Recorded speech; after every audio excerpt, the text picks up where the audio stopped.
Salam jumpa saudara, Anda menyaksikan Forum Publik TVRI Stasiun Sulawesi Utara. Bersama saya Megumi Nayawan, kita akan membahas sebuah topik yang menarik tentunya bersama dengan narasumber-narasumber berkompeten di bidang masing-masing. Namun saya ingin awali diskusi kita pada malam hari ini dengan sebuah pernyataan bahwa memang tanpa terasa 1 tahun sudah berlalu sejak disahkannya Undang-Undang TPKS yang bisa dikatakan memiliki perjalanan cukup panjang untuk pembahasannya hampir 10 tahun ya untuk pembahasannya, dan akhirnya kita masyarakat Indonesia mendapatkan angin segar bahkan hadiah bahwa perlindungan terhadap kasus-kasus kekerasan seksual dapat diadopsi atau dapat diakomodir dalam undang-undang yang telah disahkan. Namun dari pengesahan di tahun 2022 masih terjadi kasus-kasus kekerasan seksual hingga saat ini di Indonesia maupun di Provinsi Sulawesi Utara. Seperti apa sebenarnya penerapan dari pengesahan Undang-Undang TPKS yang dilakukan ini, khususnya untuk di Provinsi Sulawesi Utara? Kita akan bahas bersama dalam dialog pada hari ini. Dan saya sudah kehadiran 4 narasumber yang tentunya berkompeten di bidang masing-masing. Yang pertama saya kehadiran Kepala UPTD PPA Provinsi Sulawesi Utara, Pak Marcel Silom SE. Salam jumpa Pak Marcel. Salam jumpa Mbak Megumi. Bagaimana kabar hari ini? Sehat puji Tuhan. Sehat ya, dari raut wajah udah kelihatan sehat. Baik, selanjutnya kita juga kehadiran advokat UPTD PPA Provinsi Sulawesi Utara, Ibu Eunike Sumampo. Salam jumpa Bu Eunike. Halo. Kabarnya hari ini bagaimana Bu? Puji Tuhan, sehat. Sehat juga, semangat juga ya pastinya. Iya, pastinya. Oke, dan kita juga kehadiran psikolog klinis UPTD PPA Provinsi Sulawesi Utara, Ibu Elis Ratnawati, SPSI MSI. Salam jumpa. Salam. Bagaimana kabar hari ini Bu Alhamdulillah Elis? sehat. Luar biasa juga ya. Dan yang terakhir kita juga kehadiran penyidik Reknata atau Remaja Anak dan Wanita Polda Sulawesi Utara, Bribka Andros Hiinur SH. Salam jumpa. Salam jumpa Mbak. Gimana Megumi. kabarnya hari ini? Puji Tuhan, baik-baik. Luar biasa semuanya ya. Tentunya terima kasih sudah menghadiri undangan kami dalam Forum Publik TVRI Stasiun Sulawesi Utara. Dan tentu saja pemirsa, Anda pasti bertanya-tanya, maraknya kasus yang terjadi, apalagi banyak kasus yang viral mungkin ya di awal tahun 2023 ini. Lantas sudah seperti apa banyaknya kasus yang terjadi di Sulut berdasarkan data dari UPTD PPA? Dan apakah ada kecenderungan penurunan atau malah kenaikan yang dialami saat ini? Kita langsung ke Pak Marcel untuk mengawalinya Pak. Silakan, untuk data kasus kekerasan, khususnya kekerasan seksual di Sulut, sudah seperti apa? Ya, pertama terima kasih untuk kesempatan kami boleh hadir di forum publik ini. Tentunya apresiasi dari pemerintah Provinsi Sulawesi Utara, dalam hal ini Bapak Gubernur Sulawesi Utara dan Bapak Wakil Gubernur, dan khusus untuk Dinas Pemberdayaan Perempuan dan Perlindungan Anak Provinsi, tentunya bersama dengan Ibu Kepala Dinas Dr. Kartika Devitanos, tentunya mengapresiasi dengan adanya forum sebagai sarana untuk sekaligus juga menginformasikan terkait kerja-kerja upaya-upaya pemerintah, dan hari ini dengan topik terkait dengan 1 tahun berlakunya Undang-Undang TPKS ini, dan ini merupakan salah satu peraturan yang tentunya membantu kami pemerintah, khususnya kepada kami yang mempunyai tusi dalam urusan penanganan perempuan dan anak yang merupakan korban kekerasan, dan kaitan dengan kasus yang terjadi di Provinsi Sulawesi Utara. Memang secara keseluruhan untuk data yang masuk ke kami memang sejak tahun 2020 ya, sebelumnya kami di bawah Dinas Pemberdayaan Perempuan dan Perlindungan Anak Daerah Provinsi, khususnya UPTD Perlindungan Perempuan dan Anak yang khusus menangani kasus ya. Sejak 2020 terbentuknya UPTD PPA sampai dengan saat ini memang untuk secara keseluruhan kami menangani kasus perempuan maupun juga anak itu 114 kasus. Kemudian dia meningkat tahun 2021 menjadi 2020, dan tahun 2022 dia meningkat 273. Kemudian sampai dengan posisi hari ini di bulan Juli ini sudah 160 kasus, atau kami namakan itu kalau UPTD penerima manfaat. Khusus untuk penanganan kasus kekerasan seksual sejak 2020 kami menangani 22 kasus. Tentunya 2020 ini kan belum ada penerapan undang-undang TPKS. Kemudian di 2021 dia meningkat 77 kasus, kemudian di 2022 dia meningkat 79. Nah, khusus untuk 2022 ini kan tentunya dia kan berlaku di bulan Juni ya Pak Indah. Sejak ditetapkannya. Nanti ada sebelum dan sesudah. Ya. Nah, tentunya ini kalau melihat memang ada tren meningkat. Sehingga ada persepsi masyarakat kenapa sudah ada UPTD PPA Justru lantas malah marak gitu ya. Marak. Nah, ini harus ada pemahaman kepada masyarakat memang sejak adanya undang-undang penerapan undang-undang TPKS, kemudian juga ada kaitan dengan undang-undang yang lain, KDRT, TPPO, dan undang-undang perlindungan anak, kemudian masifnya sosialisasi dari pemerintah, kemudian ada aksesnya lembaga yang ternyata masyarakat sudah mulai sadar, oh ternyata ada ya lembaga yang menangani kasus ini.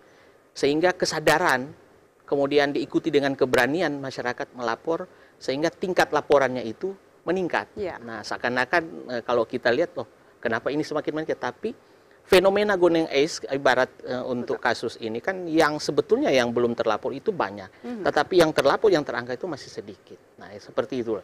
Jadi data ini justru meskipun ada kecenderungan peningkatan, tapi belum semuanya. Ibarat Iya. ini hanya yang melaporkan saja ke UPTD. Itu untuk Provinsi Sulawesi Ya. yang di UPTD. Sebetulnya kalau dari keseluruhan di Provinsi Sulawesi Utara itu memang sampai dengan tahun 2002 itu kasus kekerasan seksual kalau tidak salah itu ada 423. Sampai dengan saat ini mungkin kalau ada 300-an untuk itu untuk 15 kabupaten yang terlapor di Polres-Polres. Masing-masing, Kemudian ya. ada juga di Polda itu disatukan dalam satu laporan namanya aplikasi Simfoni PPA. Itu adalah milik kementerian yang merupakan juga untuk sebagai bahan dan sebagai wadah yang seringkali dipakai oleh pemerintah pusat dalam ini presiden untuk melihat secara keseluruhan. Memang untuk pemerintah provinsi kelihatan memang meningkat, tetapi hampir semua terjadi di seluruh provinsi, Indonesia tetapi harusnya. tergantung dari jumlah penduduk. Itu Betul. yang mungkin akan kita harus lihat lagi. Oke, baik. Nah, di sini kita melihat memang kecenderungan peningkatan, namun justru itu sebuah hal yang bagus karena ada keberanian dari masyarakat untuk melaporkan. Betul. Karena ada kecenderungan bahwa kekerasan seksual itu adalah hal yang tabu, Tabu, bagi aib, ya. korbannya. Korban, Ya. betul. Dan kalau kita lihat bersama bahwa kerap kali masyarakat berbincang bahwa peraturan sebelum Undang-Undang TPKS ini malah cenderung hanya berfokus pada pelaku dan tidak berpihak kepada korban. Nah, lantas mungkin saya dari advokat UPTD PPA Sulut, Ibu Eunike boleh menjelaskan apa sebenarnya highlight atau poin-poin penting, Bu, dari Undang-Undang TPKS ini yang sudah 1 tahun berlaku? Ya, betul. Jadi saya menambahkan tadi dari apa yang sudah disampaikan oleh Pak Marcel, bahwa Undang-Undang TPKS ini yaitu Undang-Undang Nomor 12 Tahun 2022 sudah kurang lebih 1 tahun ya berlaku. Dan memang Undang-Undang TPKS ini adalah sebuah terobosan ya ketika kita berbicara paradigma hukum, dan tadi sudah disinggung kenapa dengan adanya Undang-Undang TPKS angka kasus TPKS itu terlihat semakin signifikan, semakin meningkat. Justru seperti yang tadi sudah dijelaskan bahwa itu adalah fenomena gunung es. Mungkin pada saat Undang-Undang TPKS ini belum berlaku, sebenarnya sudah terjadi di masyarakat. Dan dengan adanya Undang-Undang TPKS ini memberikan access to justice bagi para korban tindak pidana kekerasan seksual untuk kemudian bisa berani melaporkan peristiwa atau kejadian tindak pidana kekerasan seksual yang dialami. Nah, beberapa poin terobosan di dalam Undang-Undang TPKS ini, itu yang pertama adalah terkait kategori tindak pidana kekerasan seksual yang sebelumnya belum terakomodir di KUHP. Saat ini di dalam Undang-Undang TPKS itu sudah lebih diperluas ya. Jadi ada 9 bentuk tindak pidana kekerasan seksual yang secara jelas diatur, diakomodir di dalam pasal-pasal yang ada di Undang-Undang TPKS. Kemudian yang kedua berbicara hukum acara. Nah, di situ juga sudah terakomodir ya bahwa hukum acara yang cukup akomodatif, di mana salah satu poin yang penting di situ adalah adanya perluasan alat bukti yang sebelumnya korban mengalami kesulitan untuk melapor karena contohnya tidak ada saksi yang melihat secara langsung. di dalam Undang-Undang TPKS itu sudah mengakomodir alat bukti yang lain yang bisa melengkapi keterangan saksi dari korban tindak pidana kekerasan seksual. Kemudian yang tadi Mbak Megumi juga singgung mengenai hak-hak korban. Ya. Itu sudah lebih spesifik lagi diatur, dijamin, dan dilindungi di dalam Undang-Undang TPKS. Baik. Nah, di sini kan menarik ya, karena ada 9 kategori, berarti mungkin bisa dikatakan lebih spesifik lagi. Betul. Gitu. Nah, kira-kira apa saja yang masuk dalam kategori itu, Bu? Jadi ada 9 bentuk tindak pidana kekerasan seksual yang diatur secara rinci di dalam pasal-pasal Undang TPKS. Itu yang pertama ada pelecehan seksual fisik, ya.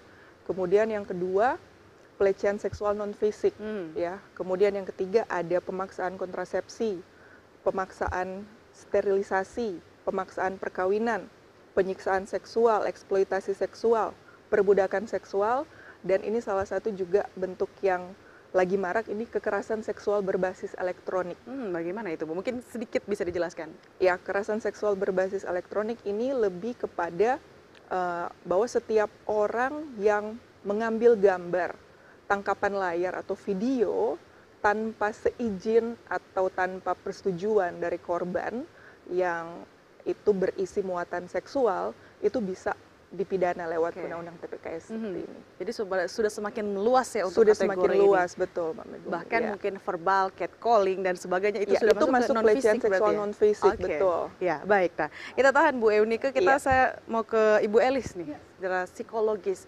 Yang paling menarik dari Undang-Undang TPKS ini, yang paling banyak diserukan karena keberpihakannya kepada korban. Nah, kalau dari evaluasi yang Ibu tangani sampai saat ini, bagaimana secara psikologis korban-korban kekerasan seksual ini, Bu? Ya, secara psikologis memang korban otomatis mengalami satu dampak trauma ya, traumatik terhadap kasus yang dialami gitu. Terutama para korban-korbannya ini kan kebanyakan sekarang anak-anak ya. Ya. Lebih banyak anak-anak, kemudian remaja. Nah, di sini kenapa sampai orientasi korban, orang harus ke korban gitu ya orientasinya, karena kenapa? Disinilah pentingnya nanti akan ada pemulihan terhadap yang bersangkutan karena ada kondisi yang ketidakseimbangan psikologis pada diri anak ini. Nah, permasalahannya sekarang yang justru muncul dalam permasalahan anak mengalami satu keadaan trauma, justru kurangnya perhatian dari lingkungan keluarganya sendiri. Bahkan anak ini justru bukan menjadi korban, justru dipersalahkan. Iya. Itu banyak yang terjadi sekarang ini seperti itu. Banyak juga kasus yang justru pelakunya keluarga sendiri, Bu. Iya, seperti halnya tadi disampaikan ada kasus-kasus yang justru keluarga terdekat bahkan yang memang anak ini memang percaya sekali dengan apa yang bisa diberikan oleh orang tua. Bahkan orang tua ya, saya sampaikan bahwa ini bentuk incest misalnya. Incest itu adalah perlakuan pencabulan yang dilakukan atau hubungan seksual yang dilakukan oleh orang tua, anak atau lingkungan keluarganya sendiri gitu. Itu incest. Nah, disinilah pemahaman buat mereka untuk bisa memberikan dukungan kurang buat ini anak, sehingga keadaan psikologisnya menjadi semakin hari semakin berat buat anak ini. Banyak kejadian yang memang akhirnya mengalami satu gangguan kejiwaan yang cukup serius di sini. Iya. Jadi kita melihat ini dampaknya begitu signifikan gitu terhadap korban ya. Nah, lantas kalau dari penyidik ini melihat, karena bisa jadi laporan bisa ke UPTD, bisa ke kepolisian juga ya. Nah, lantas untuk tahapan-tahapan penyidikan yang dialami atau yang dilaksanakan sampai saat ini, evaluasinya seperti apa? Terima kasih Mbak Megumi. Sebelumnya perlu kami flashback dulu kenapa sampai ada UPTD, ada juga polisi di dalam. Karena mungkin banyak yang belum tahu bahwa kami ada Memorandum of Understanding yang kami buat lalu, di mana saya sendiri sebagai LO di UPTD, untuk penanganan korban sendiri ada di UPTD, tapi untuk pelaku ada di kami, untuk penegakan hukumnya. Ya, kalau evaluasi selama ini, kebetulan informasi saja, untuk penerapan pertama kasus TPKS itu ada di Polda Sulut. Ya, untuk kalau Mbak Megumi masih ingat yang kasus InDriver online lalu, ya itu adalah kasus yang viral. Itu yang pertama kali diterapkan. Jadi atas petunjuk Kapolda ke Pak Direktur dan kami melakukan penyidikan untuk kasus itu. Dan sekarang sudah inkrah putusannya. Jadi undang-undang TPKS ini secara umum kalau boleh kami selaku penyidik bilang ini adalah inovasi hukum yang baru. Jadi seperti saya setuju tadi Pak Marcel, Bu Yunika bilang bahwa itu ada perluasan di setiap pasal yang ada di situ.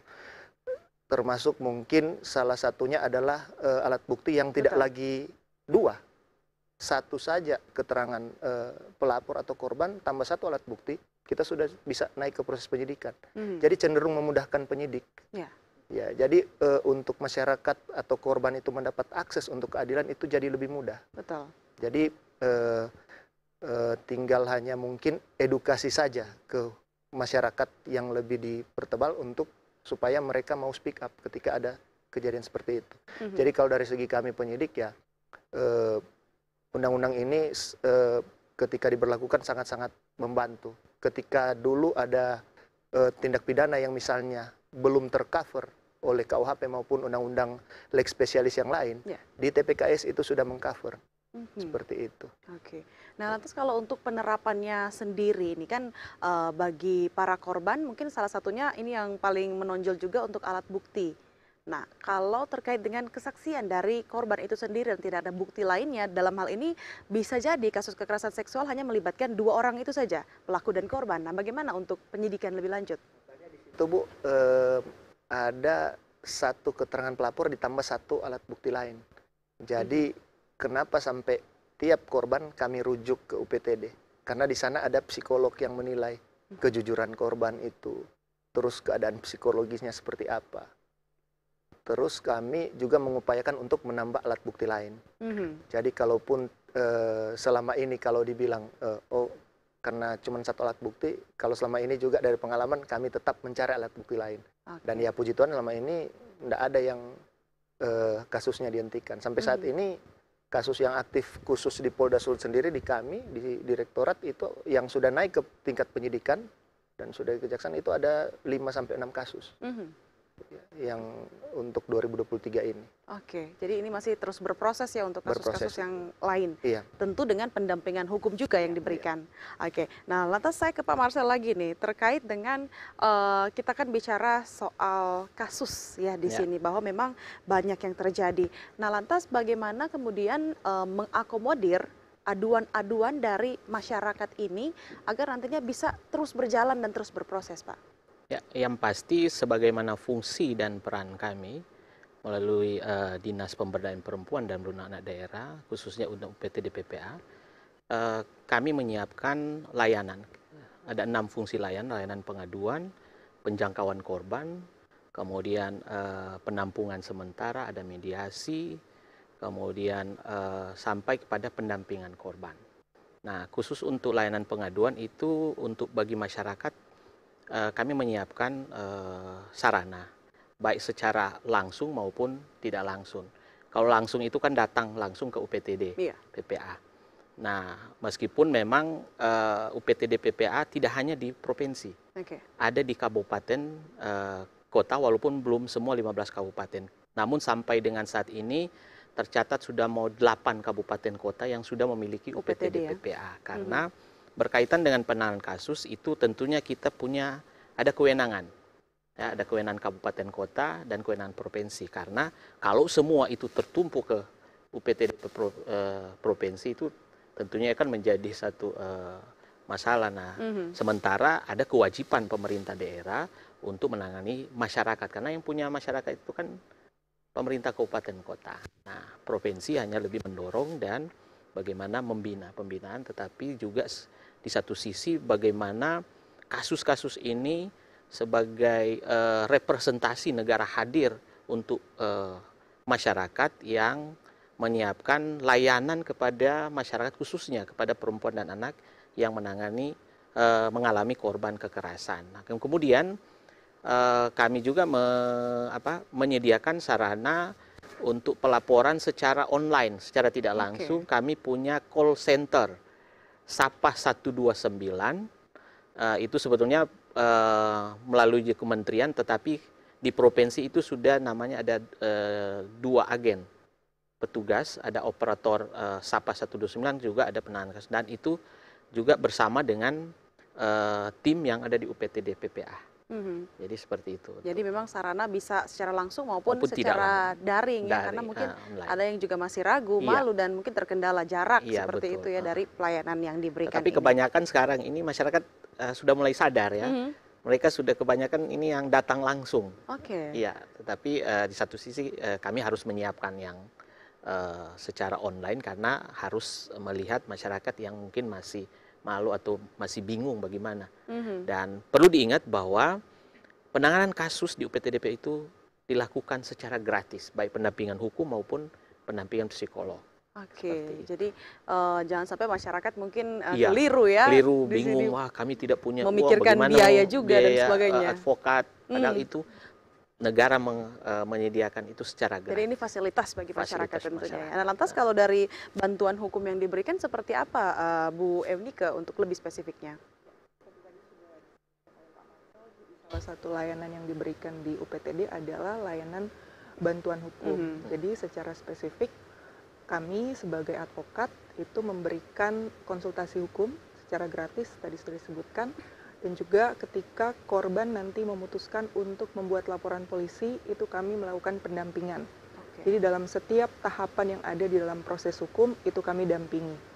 Supaya tentu saja memberikan rasa aman bagi korban tindak pidana kekerasan seksual, bahwa mereka di sini tidak sendiri, mungkin mereka tidak paham hukum, mereka tidak mengerti hukum, jadi memang diperlukan peran dari kami sebagai advokat untuk memberikan pendampingan terhadap pendampingan korban secara tindak pidana kekerasan terus-menerus seksual. seperti Ya. itu ya. Ya. Baik, nah lantas selain pendampingan secara hukum, pastinya secara psikologis juga harus ada pendampingan. Nah, seperti apa pendampingan itu, Ibu Elis?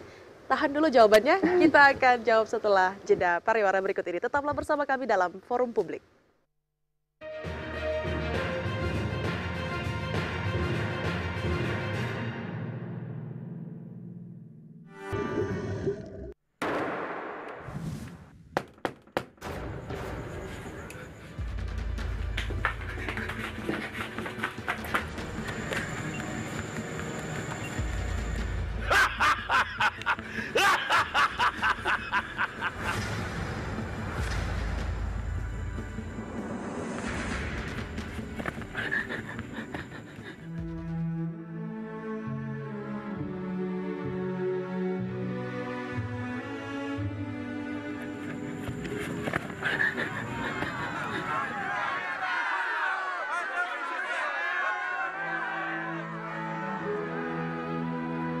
Ini negeri Pancasila. Perbedaan adalah anugerah.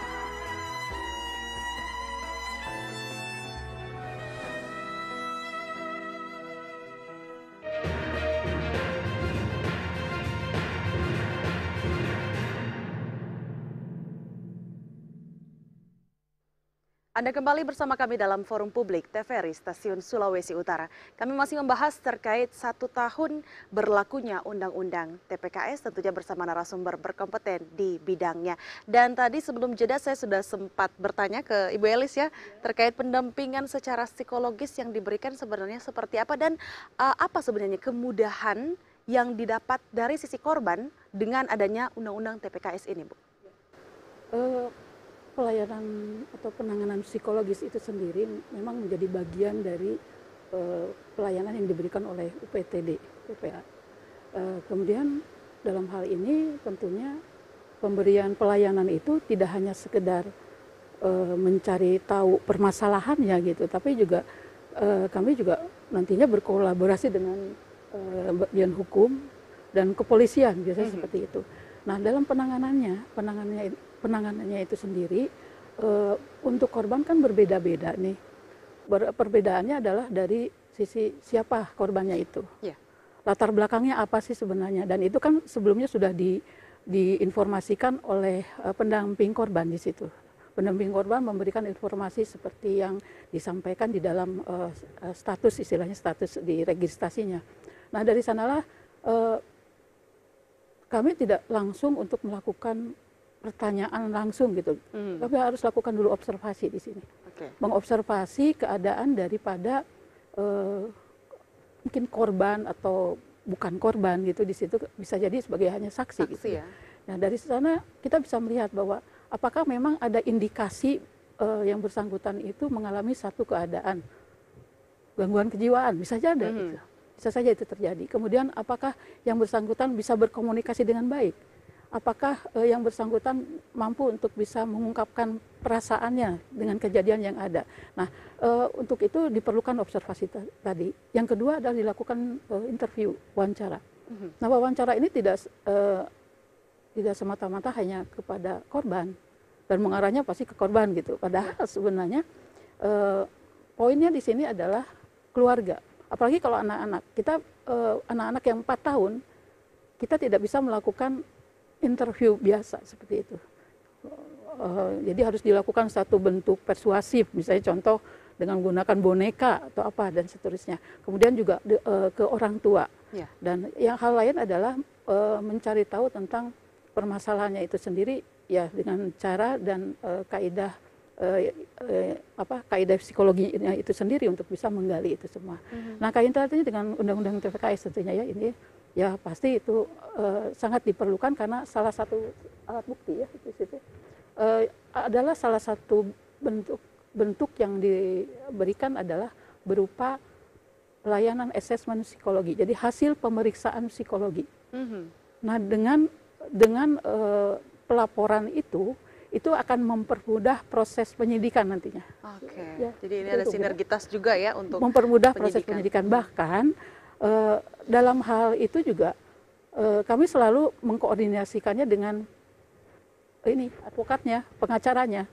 Karena pada saat akan melaporkan ke pihak kepolisian sangat dibutuhkan latar belakang keadaan psikologis daripada si korban yang diduga sebagai korban ya. Diduga misalnya kekerasan seksual misalnya terjadi pada seorang anak. Nah, anak ini dilakukanlah asesmen psikologi. Nah, setelah itu nanti dilakukan pelaporan. Setelah pelaporan sebatas pemeriksaan awal, biasanya seperti itu. Namun setelah nanti dijadikan satu bentuk penyidikan tersendiri, itu harus dalam bentuk laporan secara lengkap. Nah, kemudian psikologi itu sendiri tidak hanya sebatas itu. Setelah selesai pemeriksaan awal bukan berarti habis gitu ya, enggak. Kami tetap melakukan pelayanan secara kontinus. Bahkan setelah proses hukumnya selesai pun masih terus karena diberikan. Ini ada 4 hal yang dilakukan. Pertama observasi, wawancara, pelaksanaan tes psikologi untuk mengetahui keadaannya, bagaimana kondisinya, dan apa yang harus dilakukan untuk pemulihannya. Nanti ada pemulihan yang disebut dengan intervensi psikologi. Nah, kami sudah lakukan itu. Nah, terkadang ada kendala. Kendalanya adalah biasanya ada yang rujukan. Setelah rujukan, berarti pulang nih ke sana ke tempatnya gitu. Contoh misalnya di Sangihe, cukup jauh itu ya. Nah, dalam hal ini kami memanfaatkan yang namanya digital akhirnya gitu ya. Seperti itu. Misalnya kami lakukan daring, terus lakukan dengan menggunakan PC misalnya seperti itu. Dan itu sangat efektif. Dan kami sendiri melakukan itu untuk bisa melihat perkembangan daripada keadaan psikologisnya. Dan alhamdulillah itu semua berjalan lancar. Dan kalau misalnya memang kasus itu sudah selesai dan ada putusan, itu jauh lebih membuat yang bersangkutan lebih nyaman juga. Nah, disinilah peranan psikolog juga tidak semata-matanya sudah selesai semua. Sampai tidak, di situ ya? Tidak sampai situ, tapi tetap menanyakan perkembangan keadaannya, bahkan masalah sekolahnya, masalah bagaimana hubungannya dengan keluarga, dengan orang tua, dan kondisi secara psikologis dan sosialnya bagaimana. Itu yang kami lakukan sejauh ini. Jadi menarik ya memang, karena selain juga berpihak pada korban, juga itu akan semakin membantu penyidik yang nantinya akan melakukan proses kemudian untuk bagi pelakunya. Nah, menyambung mungkin yang sudah disampaikan tadi, bagaimana sinergitasnya Pak selama ini dengan UPTD PPA, di mana dari psikologisnya, kemudian bantuan hukum yang diberikan, apakah sampai saat ini sudah ada perkembangan signifikan dibanding sebelum diberlakukannya Undang-Undang TPKS? Menyambung yang dikatakan Bu Elis tadi, itu yang dibilang saling membantu antara UPTD dengan Polri, itu ada yang namanya visum et repertum psikiatrikum. Jadi itu yang contoh konkretnya salah satu di situ. Jadi kalau misalnya kita ambil contoh, kalau untuk memeriksa luka luar itu kami penyidik berpatokan ke VER biasa, visum et repertum biasa itu memeriksa luka luar. Misalnya bengkak atau ada luka fisik lainnya yang bisa dilihat dengan mata, yaitu eh, dipakai surat yang namanya visum et repertum. Tapi untuk melihat keadaan psikis seseorang, nah itulah psikolog di situ berfungsi untuk berperan di situ untuk mengidentifikasi luka di dalam si korban tersebut. Namanya visum et repertum psikiatrikum. Dan kalau ditanya apakah membantu atau tidak, ya terus terang sangat membantu. Karena kami jadi bisa untuk memproses kasus itu ke tingkat selanjutnya, misalnya dari penyelidikan ke proses penyidikan, tentunya dengan alat bukti visum et repertum psikiatrikum contohnya, tambah keterangan korban dan saksi saya sudah bisa kami tingkatkan ke penyidikan. Baik, nah kalau sejauh ini apakah ada kendala Pak dalam proses penyidikan yang berlangsung semenjak diberlakukannya Undang-Undang TPKS? Kalau kendala sendiri, untuk contohnya 2022 lalu yang kita terapkan pertama kali Undang-Undang TPKS ini, memang koordinasi, kalau yang jelas untuk koordinasi kita tetap berjalan seperti biasa. Baik kan kalau sudah selesai di tingkat penyidikan di kepolisian, akan dilanjutkan oleh penuntutan di tingkat kejaksaan oleh JPU, terus dilimpahkan ke pengadilan untuk sidangnya. Dan koordinasi sendiri ya baik, bagus. Secara keseluruhan sih tidak ada kesulitan yang berarti, malah banyak terbantu dengan undang-undang ini. Karena di situ juga salah satu contoh konkret sekali lagi, berita acara pemeriksaan di situ kami sudah bisa melalui perekaman. Ya, jadi istilahnya kalau terkendala tempat jauh atau seperti apa, tidak lagi harus ketik-ketik, tidak harus. Jadi kita bisa untuk perekaman menggunakan alat rekam, dan itu sah oleh undang-undang tersebut. Seperti itu. Oke, jadi dari prosesnya ini semakin memudahkan begitu ya. Nah, mungkin jadi pertanyaan juga bagi masyarakat, nah, kalau untuk kekerasan seksual secara fisik memang bisa kita lihat atau sering terjadi. Nah, untuk non fisik dan mungkin yang lainnya, apalagi yang berbasis elektronik saat ini, apakah sudah ada kasus yang ditangani saat ini, Pak? Ada. Oke, ada. Kalau yang kasus sendiri yang untuk yang lalu oknum pengemudi online itu kekerasan seksual fisik sama non fisik. Jadi dua pasal yang diterapkan di situ. Kalau untuk sekarang dalam fase penyidikan itu ada 2 kasus kekerasan seksual berbasis elektronik, pakai perekaman. Terus untuk kekerasan non fisik sendiri juga ada. Jadi kalau ditanya sudah ada, ya sudah ada itu non fisik, fisik sama menggunakan media elektronik. Media elektronik, berarti seperti verbal juga itu sudah masuk prosesnya ya? Iya, Mas. Dan itu bisa dilaporkan juga? Bisa. Nah, kalau saya mau tanya mungkin ke Pak Marcel atau Pak Andros, ini urutannya seharusnya kalau masyarakat mungkin mengalami kasus kekerasan seksual harus kemana dulu nih Pak? Ya, jadi kalau masyarakat seringkali kan masih bingung. Ketika mengalami, ada memang kecenderungan masyarakat yang seperti yang saya jelaskan tadi ya, masyarakat lagi bingung, Pak, kalau mau melapor ke kepolisian kemudian gimana ya, mereka butuh biaya, terbesitkan ke masyarakat seperti itu. Nah, padahal sebetulnya untuk pendampingan dengan UPTD, kami bersama Polda itu, penanganan itu yang kami namakan penanganan secara bersama, sinergitas kolaborasi. Tergantung di mana pertama kali dia melapor. Kadangkala seringkali ada yang langsung melapor ke Polda. Tetapi kolaborasi yang kami bangun adalah seringkali Pak Andros yang merupakan LO juga di UPT langsung menelpon. Karena kadangkala dalam hal mungkin ya Pak Andros mau melakukan penyidikan, melihat kondisi korban kan tidak selamanya korban itu pada saat datang itu dengan kondisi yang baik-baik saja. Paling tidak dia mengalami trauma ya Bu Elis, trauma. Nah, itulah sebabnya seringkali Pak Andros seringkali memanggil tenaga kami untuk mendampingi. Untuk apa? Untuk memudahkan penyidikan. Nah, contoh yang saya coba garis bawahi, kita pernah penanganan, kadangkala dalam hal untuk teman-teman dari Pak Andros untuk melakukan penyidikan, menginterview, ketika mengalami kendala korban yang mengalami belum secara gamblang terbuka untuk dilakukan penyidikan. Nah, ketika dia sudah ada di UPTD, dilakukan pendampingan psikolog, maka itu kan sangat membantu kepada teman-teman penyidik untuk memudahkan karena sudah ada pendampingan psikolog. Karena korban sudah mulai sudah ada keberanian Ya. perempuan, karena dia merasa bahwa oh ya sekarang ini dia sudah sementara dalam perlindungan, didampingi.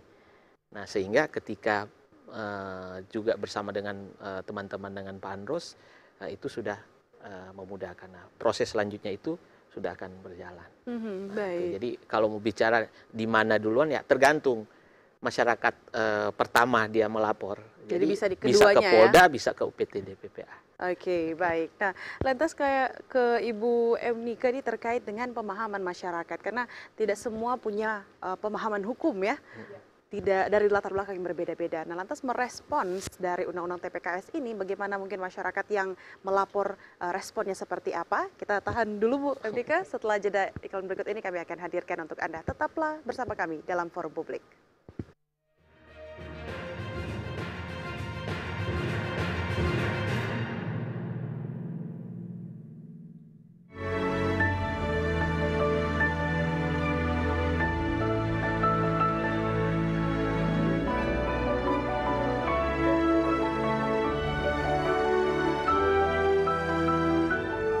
Mencegah stunting itu penting. Stunting adalah gangguan pertumbuhan akibat kekurangan asupan gizi dalam waktu yang lama. Stunting tidak hanya menimbulkan gangguan pertumbuhan fisik anak, tapi juga aktivitas, kreativitas, dan produktivitas. Bersama TPRI, ayo kita peduli stunting sebelum menjadi genting.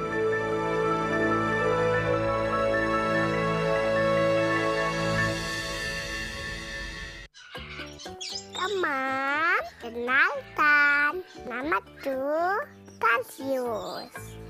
Binatang pelimata atau monyet terkecil di dunia. Orang bilang itu lucu, mengemaskan, atau unik, lantas, dan dilindungi. Ini rumahku, hutan Tantoto. Tepatnya di Bitung, Sulawesi Utara. Aku akan selalu ramah kepada siapapun yang datang ke rumahku. Teman, mari kita selamatkan rumahku, hutanku, hutanmu, dan kita.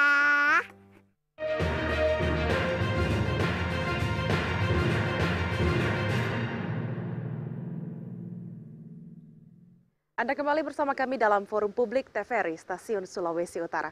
Kami masih membahas terkait 1 tahun berlakunya Undang-Undang TPKS tentunya. Masih bersama 4 narasumber saya yang berkompeten di bidang masing-masing. Terakhir saya ke Ibu Emnika terkait dengan pemahaman masyarakat, terkait dengan proses maupun bantuan hukum yang bisa didapatkan oleh masyarakat jika melapor. Dan mungkin saya juga mau tambahkan Bu, seperti apa sih pandangan Ibu dari sisi advokat ya, PR-PR yang masih perlu dikerjakan untuk mengefektifkan, lebih mengoptimalkan ya Undang-Undang TPKS ini? Kalau yang saya lihat sejak berlakunya Undang-Undang TPKS dari tahun lalu sampai dengan tahun ini, dari berbagai tempat kami bersama dengan UPTD sudah melakukan sosialisasi, kemudian edukasi dan advokasi, itu terlihat masyarakat semakin paham ya dan aware dengan adanya Undang-Undang TPKS ini. Ini kemudian membuat masyarakat menjadi sadar bahwa ternyata peristiwa-peristiwa seperti yang tadi disebutkan pelecehan seksual non-fisik, yang bentuknya seperti catcalling, itu ternyata diatur di dalam pasal-pasal yang ada di dalam Undang-Undang TPKS. Kemudian yang saya lihat juga masyarakat, kalau bisa dikatakan ada rasa ingin tahu dan penasaran juga, mencari tahu bagaimana untuk melapor. Nah, itulah dari kami sebagai advokat perannya untuk memberikan penguatan.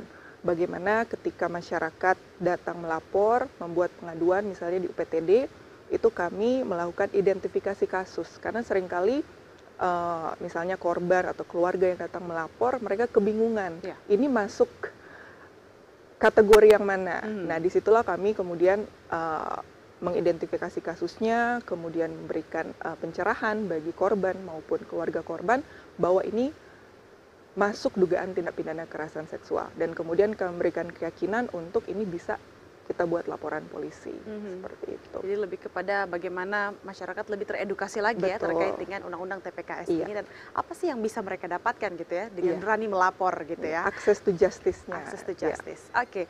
Nah, saya ke Ibu Elis nih Bu, dari sisi psikologisnya mungkin apa sih yang masih perlu dibenahi dari penerapan undang-undang TPKS? Sebenarnya secara keseluruhan itu undang-undang TPKS ini sangat memberikan kemudahan gitu ya. Kemudahan bagi setiap individu, orang, masyarakat untuk bisa memberikan kesempatan buat mereka bahwa sebenarnya pemerintah sekarang sudah peduli hukum gitu. Sangat-sangat peduli, walaupun memang sudah peduli gitu. Tapi artinya memberikan kemudahan bagi masyarakat untuk bisa melihat bahwa ini ada sesuatu yang bisa membuat mereka merasa nyaman, tenang, merasa bahwa apa yang ada dalam undang-undang TPKS itu adalah sesuatu yang mereka butuhkan pada saat itu. Nah, saya bisa ilustrasikan sedikit. Ini ada kasus yang memang mereka tidak tahu sama sekali bahwa itu ada undang-undang TPKS. Nah, disinilah pada saat pengacaranya sampaikan ada undang-undang TPKS seperti itu membuat mereka tuh jauh lebih bisa terbuka, membuka diri, karena mungkin itu membuat penyidikan jauh lebih lancar gitu. Seperti itu. Nah, inilah pentingnya nantinya dari masyarakat dan nantinya dibantu oleh pemerintah untuk bisa menegakkan apa yang seharusnya mereka inginkan, keadilan yang mereka inginkan, harapkan dari kasus-kasus yang terjadi saat ini gitu. Yang memang cukup banyak sekali ya, tahun lalu aja 273 sudah masuk dalam undang-undang TPKS ya waktu lalu itu. 1 tahun ini ternyata memang sangat bermanfaat buat mereka. Ada satu orang yang menyatakan seperti ini, saya sempat dapatkan itu, Bu Elis, saya merasa ada kemudahan sekarang dengan adanya UPTD. Sementara UPTD PPA ini adalah yang bisa menerapkan atau yang memang jadi jembatan buat mereka para masyarakat dengan baik dengan ada kerjasama dengan kepolisian dan hal-hal lain yang berkaitan dengan korban, bahkan keluarga korban itu bisa mendapatkan solusinya ke depannya. Dan yang paling terpenting mungkin dari sisi psikologis, rasa aman, rasa nyaman, punya keseimbangan secara psikologis, itu saja. Betul, karena kita tidak melulu berbicara terkait dengan hukuman, tapi bagaimana pemulihan juga bagi korban yang terkena kasus kekerasan seksual. Baik, kemudian saya ke Pak Bribka Andros nih. Pekerjaan rumah pasti masih banyak ya. Apa saja Pak mungkin yang perlu kita benahi bersama, apalagi dari sisi aparat penegak hukumnya? Ya, kalau dari sisi aparat penegak hukum sendiri, sampai saat ini memang kami masih intens untuk melaksanakan contohnya pelatihan bersama aparat penegak hukum untuk menyamakan persepsi tentunya, sekaligus untuk sosialisasi juga tentang undang-undang ini yang paling banyak juga notabene undang-undang ini kan masih baru, tergolong baru, biarpun sudah 1 tahun tapi masih banyak yang belum juga menggunakan undang-undang ini. Jadi melaksanakan pelatihan bersama, baik itu di dalam intern di Polri sendiri maupun lintas lembaga, contohnya dengan kejaksaan, pengadilan, banyak itu juga yang diinisiasi oleh UPTD, lalu pelatihan bersama aparat penegak hukum. Selain itu juga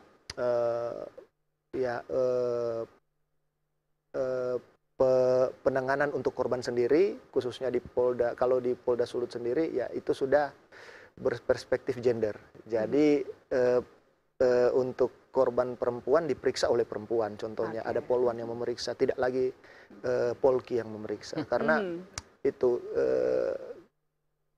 rata-rata seperti Bu Elis bilang tadi, mereka tidak terbuka karena kurang nyaman gitu ya. Nyaman seperti itu, lawan jenis soalnya. Betul. Jadi yang demikian yang sudah dilakukan oleh dilakukan dari pihak kepolisian sendiri ya Pak, untuk mendukung pemberlakuan undang-undang TPKS. Nah, lantas dari Pak Marcel secara keseluruhan mungkin bisa merangkum seperti apa Pak? Yang pasti saya mengawali dengan penanganan kasus perempuan dan anak, apalagi kasus kekerasan seksual yang tidak bisa dilakukan oleh satu lembaga. Dibutuhkan multidisiplin ilmu, kemudian lembaga-lembaga yang perlu dibangun adalah sinergitas dan kolaboratif. Berkaitan dengan Undang-Undang TPKS, khusus untuk pasal 70 ya kalau tidak salah, dan pasal 76, lembaga dalam hal penanganan kasus seksual ini akan diarahkan pada pelayanan terpadu. Dan lembaga UPTD PPA ini menjadi rujukan. Nah, kita lagi menunggu penetapan Perpres, rancangan peraturan presiden tentang UPTD sebagai pelayanan terpadu. Kalau tidak salah itu di pasal 76. Nah, ini kita menunggu pemerintah pusat seperti apa. Sehingga ke depan memang untuk kasus kekerasan seksual ini tidak korban yang kesana kemari untuk mendapatkan pelayanan kebutuhan, tetapi layanan yang mobile.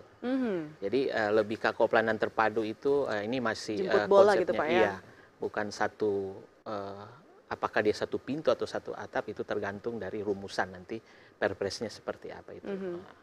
Saya kira itu seperti itu. Jadi tentu menjadi harapan kita bersama bahwa betul. dengan diberlakukannya Undang-Undang TPKS ini bisa semakin mencairkan gunung es fenomena yang saat ini memang masih banyak tersembunyi.